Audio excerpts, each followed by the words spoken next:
Isang malaking huli lang naitala ng mga otoridad sa Mabalacat City, Pampanga matapos nilang maaresto ang isang individual na tinuring na high-value individual sa illegal na droga. Sa nagawang bypass operation, nakupiska ang shabu na may tinatayang halagang 400,000 pesos. Ang matagumpay na operasyon, ito ay malaking ambag sa pagputol ng supply ng droga sa Pampanga. Patrolwoman Jilly Peña, ibalita mo. Naaresto ng mga operatiba ng Mabalacat City Police Station sa tulong ng PIDEA 3 ang isang high-value individual sa ikinasang anti-illegal drug operation sa Barangay Dao, Mabalacat City, Pampanga.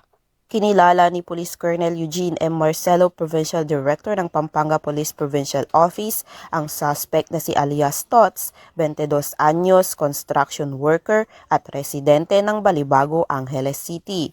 Nahuli siya matapos makabili ang pusher buyer ng isang sachet ng hinihinalang shabu sa halagang 1,000 pesos. Sa isinagawang paghahalughog, nakuha mula sa suspect ang 12 sachet ng hinihinalang shabu na may tinatayang bigat na 60 grams at halagang 408,000 pesos, pati na rin ang bypass money.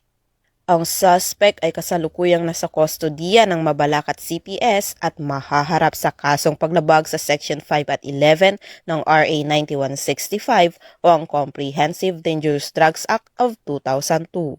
Patuloy ang pinaigting na kampanya ng Pampanga PNP laban sa pinagbabawal na gamot bilang patunay ng kanilang matatag na pangako sa pagpapanatili ng kapayapaan, kaayusan at isang komunidad na ligtas sa anumang banta ng kriminalidad.